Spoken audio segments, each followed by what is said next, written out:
வணக்கம் ஃப்ரெண்ட்ஸ். இன்றைக்கி நம்ம பார்க்க போகிற டாபிக் என்னென்னா நவம்பர் செகண்ட் வீக்கோட முக்கியமான கரண்ட் அஃபேர்ஸ் தான் பார்க்க போகிறோம். வாங்க கொஸ்டினுக்குள்ளே போகலாம். ஸோ ஃபஸ்ட்டு கொஸ்டின், நீர் பாதுகாப்பு மற்றும் மேலாண்மைக்கான 2019ஆம் ஆண்டிற்கான ஜல் சக்தியின் 2வது தேசிய நீர் விருதுகளின் மத்திய அமைச்சகத்தால் எந்த மாநிலம் முதலிடத்தை பிடித்தது அப்படின்னு கேட்குறாங்க. ஸோ ஆன்சர் வந்து பார்த்திங்கன்னா Tamil Nadu.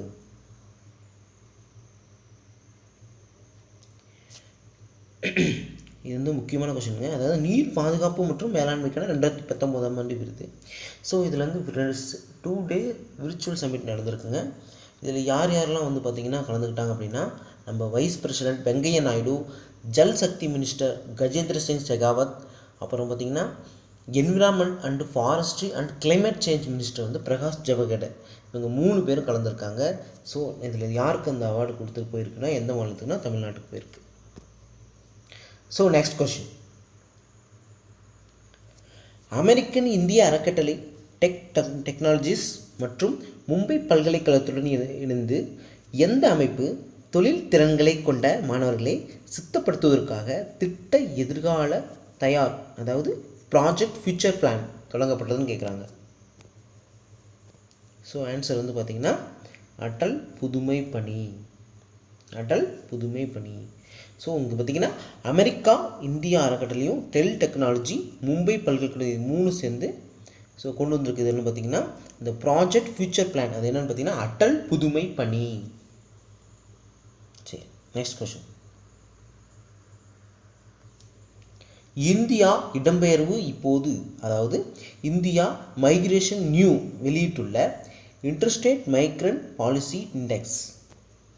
Interstate migrant policy index படி புலம்பெயர்ந்த தொழிலாளர்களை ஒருங்கிணைத்தலில் எந்த மாநிலம் முதல் இடத்துல இருக்குன்னு கேட்குறாங்க. So interstate migrant policy index படி ஸோ எதிர் ஃபஸ்ட்டில் இருக்குன்னு பார்த்தீங்கன்னா கேரளா. ஸோ இவங்க தான் புலம்பெயர்ந்த தொழிலாளர்களை வந்து ஒருங்கிணைக்கிறதுல ஃபஸ்ட்டில் இருக்காங்க. ஸோ நோட் பண்ணிக்கங்க. நெக்ஸ்ட் கொஸ்டின், எந்த ஆண்டிற்குள் புதிய மற்றும் புதுப்பிக்கத்தக்க எரிசக்தி அமைச்சகம் MNRE, அதாவது பிரதான் மந்திரி கிசானை அளவிடுவதற்கும் விரிவாக்குவதற்கும் உர்ஜா சுரக்ஷா எவம் உத்தம் மகாபியான், அதாவது PM குஷும் சொல்லுவாங்க. பார்த்திங்கன்னா PM கிசான்னாவே அது அக்ரி சம்மந்தமாக வந்துடுங்க. ஸோ அந்த ஸ்கீமில் என்ன வருது அப்படின்னு பார்த்திங்கன்னா புதுசாக 30.8 ஜிகாவாட் சூரிய ஒளியை மேம்படுத்த இலக்கு நிர்ணயிச்சிருக்காங்க. அந்த இலக்கு வந்து எப்பன்னு கேட்டிருக்காங்க. ஸோ ஆன்சர் வந்து என்னென்னு பார்த்தீங்கன்னா 2022க்குள்ளே அந்த இலக்கை வந்து அடையணும்னு சொல்லியிருக்காங்க. ஸோ நோட் பண்ணிக்கோங்க. ஸோ நெக்ஸ்ட் கொஸ்டின், புதுடில்லியில் நடைபெற்ற 13வது நகர்ப்புற மொபிலிட்டி இந்தியா மாநாடு 2020 அதன் கருப்பொருள் என்னன்னு கேட்குறாங்க. ஸோ நோட் பண்ணிக்கோங்க. ஆன்சர் வந்து பார்த்திங்கன்னா நகர்ப்புற மொபிலிட்டி இந்தியா எங்கே நடந்துச்சுன்னு கேட்பாங்க. புதுடில்லியில். எத்தனாவது நகர்ப்புற மொபிலிட்டி இந்தியான்னு கேட்டால் 13வது நகர்ப்புற மொபிலிட்டி இந்தியா. ஸோ அதோட கருப்பொருள் என்னன்னு பார்த்தீங்கன்னா நகர்ப்புற இயக்கத்தில் வளர்ந்து வரும் போக்குகள். நகர்ப்புற இயக்கத்தில் வளர்ந்து வரும் போக்குகள் இதுதாங்க ஆன்சரு. ஸோ அதோட கருப்பொருள் என்னென்னா நகர்ப்புற இயக்கத்தில் வளர்ந்து வரும் போக்குகள். ஸோ நெக்ஸ்ட் கொஸ்டின், இந்திய அரசு டிஜிட்டல் ஆர் ஆன்லைன் மீடியா, திரைப்படங்கள் மற்றும் ஆடியோ காட்சி நிகழ்ச்சிகள், செய்தி போர்ட்டல் மற்றும் நடப்பு விவகார உள்ளடக்கம் இவை அனைத்தும் எந்த அமைச்சகத்தின் கீழ் கொண்டு வர உத்தரவு பிறப்பிச்சுன்னு கேட்குறாங்க. ஸோ இது எந்த அமைச்சகம்னு பார்த்தீங்கன்னா தொலைத்தொடர்பு அமைச்சகம். ஸோ இதுக்கு முன்னாடி இதை கண்ட்ரோல் பண்ணுறதுக்கு எந்த ஒரு அமைப்புமே இல்லைங்க. இதை ஃபார் த ஃபஸ்ட் டைம் வந்து இப்போ தான் கொண்டு வராங்க. இந்த தொலைத்தொடர்பு அமைச்சகத்தை வந்து இதில் பண்ணுறாங்க. இதில் வந்து பார்த்திங்கன்னா இந்த OTT பிளாட்ஃபார்மான இந்த சச்சஸ் நெட்ஃப்ளிக்ஸு, ஹாட்ஸ்டாரு, ப்ரைம் பிளாட்ஃபார்ம் இது எல்லாமே இதில் அடங்கும். சரிங்களா? இது வரணும் எந்த ஒரு ஆட்டோனமஸ் பாடியும் கிடையாது. ஸோ இப்போ தான் ஃபஸ்ட் டைம் இதில் வந்து இணைச்சிருக்காங்க. தொலைத்தொடர்பு அமைச்சகத்தில் இணைச்சிருக்காங்க. ஓகே, நெக்ஸ்ட் கொஸ்டின்,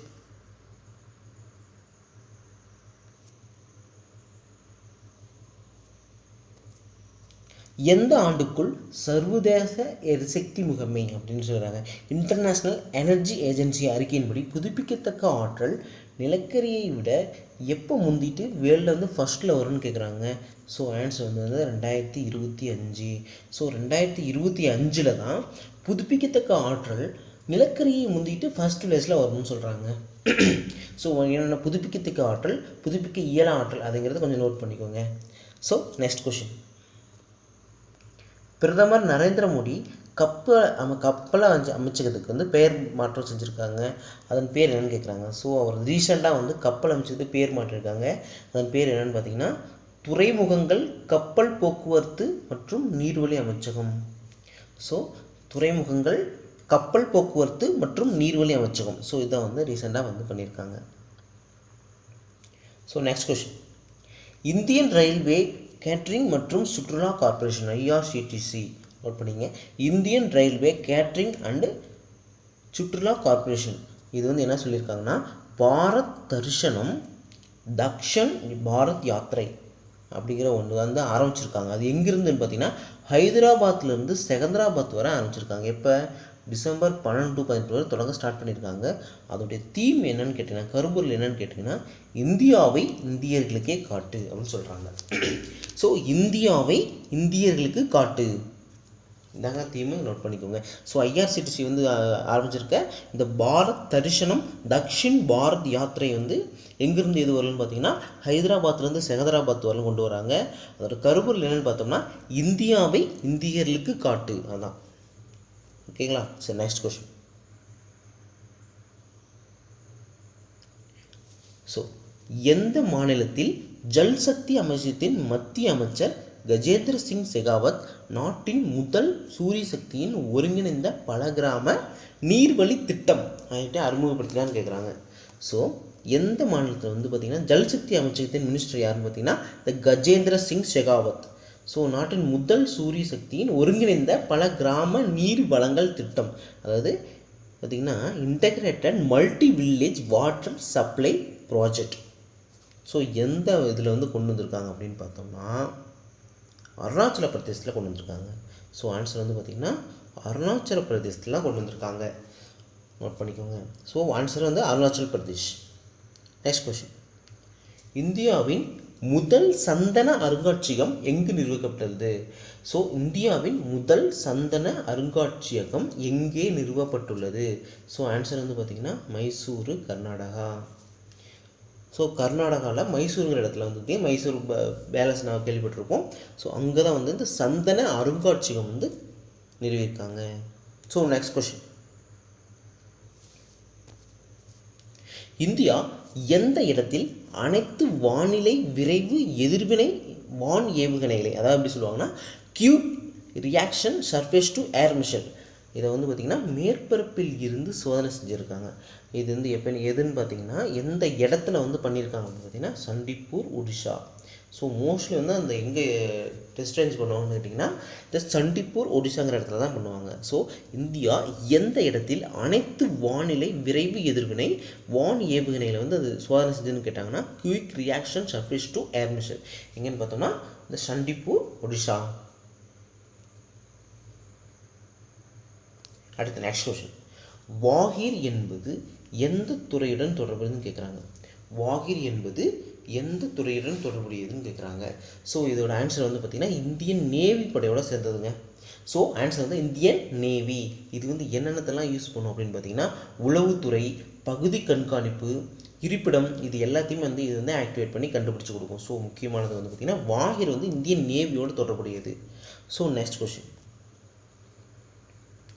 எந்த அமைப்பு பயணிகள் பேருந்துக்கான தீ கண்டறிதல் மற்றும் ஒடுக்குமுறையை உருவாக்கிடுன்னு சொன்னாங்க. ஸோ பஸ்ஸில் தீ பிடிச்சிருச்சுன்னா ஸோ என்ன பண்ணுறது, அதை எப்படி கண்ட்ரோல் பண்ணுறது, அது இதுக்கெல்லாம் வந்து இதுக்கு இதை ஆரம்பிச்சிருக்கிறது வந்து உருவாக்கியிருக்கிறது யாருன்னு பார்த்தீங்கன்னா இந்த DRDO, defence research development organisation. இவங்க தான் வந்து இது பண்ணியிருக்காங்க. ஸோ வந்து பார்த்திங்கன்னா அந்த தீ பற்றினதில் 30 செகண்ட்லேயே வந்து இவங்க கண்டுபிடிச்சிருவாங்க. ஸோ வித்தின் 60 செகண்ட்லேயே அந்த தீயை வந்து அணைக்கிறதுக்கான ஒரு கெப்பாசிட்டி இருக்குது. ஸோ இந்த டிஆர்டிஓ உருவாக்குன இந்த அமைப்பு வந்து பார்த்திங்கன்னா பேருந்தில் தீ பற்றிச்சுன்னா அதை கண்டுபிடிக்கிறது வந்து இந்த அமைப்பு வந்து பார்த்திங்கன்னா டிஆர்டிஓ. So next question. மெய்நிகர் நிகழ்வில் ஆஸ்திரேலியா இந்தியா நீர் மையம் திறந்து வைக்கப்பட்டிருக்கு. ஸோ இந்த நீர் மையம் இந்திய தரப்பை சேர்ந்தவர்களும் ஐஐடி கவுஹாத்தி மற்றும் ஆஸ்திரேலியா தரப்பு வந்து எதன் தலைமையில் செயல்படுத்தப்பட்டது அப்படின்னு கேட்குறாங்க. ஸோ ஆன்சர் வந்து மேற்கு சிட்னி. ஸோ கன்ஃபியூஸ் ஆகக்கூடாது, மேற்கு சிட்னி. இதில் வந்து பார்த்திங்கன்னா ஆஸ்திரேலியா இந்தியா நீர் மையம், Australia India water centre so திறந்து வச்சுருக்காங்க. அந்த மெய்நிகர், அதாவது எல்லாமே இந்த தடவை கொரோனானால எல்லாமே விர்ச்சுவலாக தாங்க பண்ணியிருக்காங்க. ஸோ விர்ச்சுவல் ஆன்லைனில் தான் எல்லா மீட்டிங்கும் நடந்திருக்கு. ஸோ இதில் வந்து பார்த்திங்கன்னா இந்தியா தரப்பில் வந்து ஐஐடி கவுஹாத்தி, ஆஸ்திரேலியா தரப்பில் பார்த்திங்கன்னா மேற்கு சிட்னி பல்கலைக்கழகம். So next question. அனைத்து அரசாங்க கல்லூரிகள் மற்றும் பல்கலைக்கழகங்களுக்கு இலவச அதிவேக வைஃபை வந்து கொடுத்துருக்காங்க. இலவச அதிவேக வைஃபையை கொடுத்துருக்க முதல் மாநிலம். ஸோ அனைத்து அரசாங்க கல்லூரிகள் மற்றும் பல்கலைக்கழகங்களுக்கு இலவச அதிவேக வைஃபையை கொடுத்தது யாருன்னு பார்த்தீங்கன்னா உத்தரகாண்ட். ஸோ உத்தரகாண்ட் மாநிலம் தான் பார்த்திங்கன்னா அனைத்து கல்லூரிகள் மற்றும் பல்கலைக்கழகங்களுக்கு அதிவேக வைஃபையை கொடுத்துருக்கு. So next question. எந்த மாநிலத்தில் சர்வதேச பறவை விழா கொண்டாடப்பட்டதுன்னு சொல்கிறாங்க. ஸோ சர்வதேச பறவை விழா எங்கேன்னு பார்த்தீங்கன்னா யூபி. இந்த யூபியில் பார்த்திங்கன்னா கோரக்பூர் என்ற இடத்துல வந்து பார்த்திங்கன்னா எப்போனா பிப்ரவரி 2021 ஸ்டார்ட் பண்ண போகிறாங்க. ஸோ வந்து பார்த்திங்கன்னா இதில் வந்து ஸ்டார்ட் பண்ணியிருக்காங்க. ஸோ இப்போ பிளான் பண்ணியிருக்காங்க. எப்போ நடக்க போகுதுன்னு பார்த்திங்கன்னா பிப்ரவரி 2021 நடக்க போகுது. ஸோ சர்வதேச பறவை விழானா அங்கே யூபி. பறவை எப்படி அப்படி தான் பறக்கும், நோட் பண்ணிக்கோங்க. So next question. அசாமின் எந்த பொருளுக்கு வேளாண்மை மற்றும் பதப்படுத்தப்பட்ட உணவுப் பொருட்கள் ஏற்றுமதி மேம்பாட்டு ஆணையம், ஸோ எப்பிடா, அது வந்து பார்த்திங்கன்னா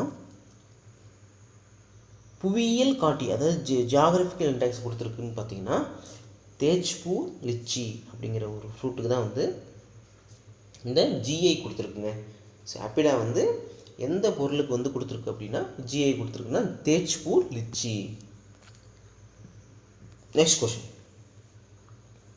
எந்த அரசாங்கம் பஞ்சாயத்து ராஜ் நிறுவனங்கள் அதன் கடமைகளை சிறப்பாக செய்ய தவறினால் தேர்ந்தெடுக்கப்பட்ட உறுப்பினரை நினைவுபடுத்துவதற்கான வழங்கும் மசோதாவை நிறைவேற்றுகிறாங்க.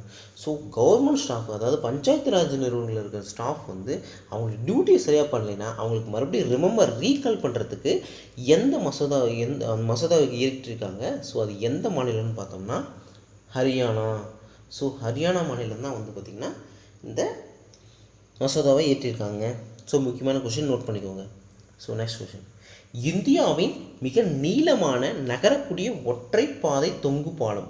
ஸோ மிக நீளமான நகரக்கூடிய ஒற்றைப்பாதை தொங்கு பாலம் எங்கே இருக்குதுன்னு பார்த்தீங்கன்னா உத்தரகாண்டில் இருக்குங்க. நோட் பண்ணிக்கோங்க, ரொம்ப முக்கியமான question, Uttarakhand. Next question. So America election நடந்திருக்கும், எல்லாத்துக்கும் தெரிஞ்சிருக்கும். ஸோ முக்கியமான இது கண்டிப்பாக இதுலேருந்து ஒரு கொஷின் எனக்கு வர வாய்ப்பு இருக்குது. நோட் பண்ணிக்கோங்க. டொனால்ட் ட்ரம்பாக எதிர்த்து போட்டியிட்ட ஜோ பைடன் வந்து நல்லா ஜெயிச்சிருக்காரு. ஸோ அவர் எத்தனாவது ஜனாதிபதியாக தேர்ந்தெடுத்திருக்காருன்னு கேட்குறாங்க. ஸோ எத்தனாவது பார்த்தீங்கன்னா 46வது ஜனாதிபதி. நோட் பண்ணிக்கோங்க. So next Kamala Harris.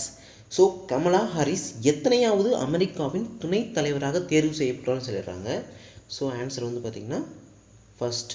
So Kamala Harris வந்து ரொம்ப இம்பார்ட்டண்டான கொஷின் பார்த்திங்கன்னா இவங்க வந்து பூர்வீகத்தை இந்தியாவை சேர்ந்தவங்க. ஸோ இதில் வந்து பார்த்திங்கன்னா கமலா ஹாரிஸ் வந்து ஃபஸ்ட்டு ஆசியன் அமெரிக்கன் மற்றும் ஆப்ரிக்கன் அமெரிக்கனாக இருக்காங்க.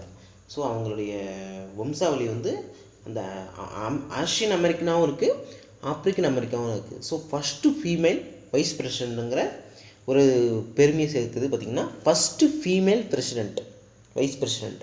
ஸோ இதில் வந்து பார்த்திங்கன்னா அதிகப்படியான ஓட்டில் வந்து செலக்ட் பண்ணதும் இவங்க தான். ஸோ பல ரெக்கார்டை வந்து படிச்சிருக்காங்க. ஸோ இப்போ வந்து பார்த்திங்கன்னா அமெரிக்காவின் துணைத் தலைவராக தேர்வு செய்யப்பட்டுள்ள முதல் பெண்மணிங்கிற ஒரு பெருமையை பெறுறாங்க. So next question. கழுகு பாதுகாப்பு இனப்பெருக்க மையங்கள் எந்த மாநிலத்தில் அமைந்துள்ளதுன்னு கேட்குறாங்க. ஸோ கழுகு பாதுகாப்பு இனப்பெருக்க மையங்கள் எந்த மாநிலத்தில் அமைந்துள்ளதுன்னு கேட்குறாங்க. ஆன்சர் வந்து பார்த்திங்கன்னா மகாராஷ்டிரா, தமிழ்நாடு, திரிபுரா, மேலே உள்ள அனைத்தும். ஸோ ஆன்சர் வந்து பார்த்திங்கன்னா மேலே உள்ள அனைத்தும். ஸோ இதில் இன்க்ளூடாக இன்னும் என்னென்ன இருக்குது அப்படின்னு பார்த்திங்கன்னா யூபி வராங்க. என்னென்னு பார்த்திங்கன்னா யூபி, திரிபுரா, மகாராஷ்டிரா, கர்நாடகா, தமிழ்நாடு. ஸோ இவங்க எல்லாருமே வராங்க. இதில் மெயினாக வந்து பார்த்திங்கன்னா வல்ச்சர் என்னென்ன வல்ச்சர்னு பார்த்திங்கன்னா ரெட் ஹெட்டட் அதாவது சிவப்பு தலை கழுகு, சிவப்பு தலை பருந்து, அதாவது red headed vulture, Egyptian vulture. So இது ரெண்டும் வருது. ஸோ இந்த கழுகு பாதுகாப்பு இனப்பெருக்க மையத்தை நோட் பண்ணிக்கோங்க. So next question,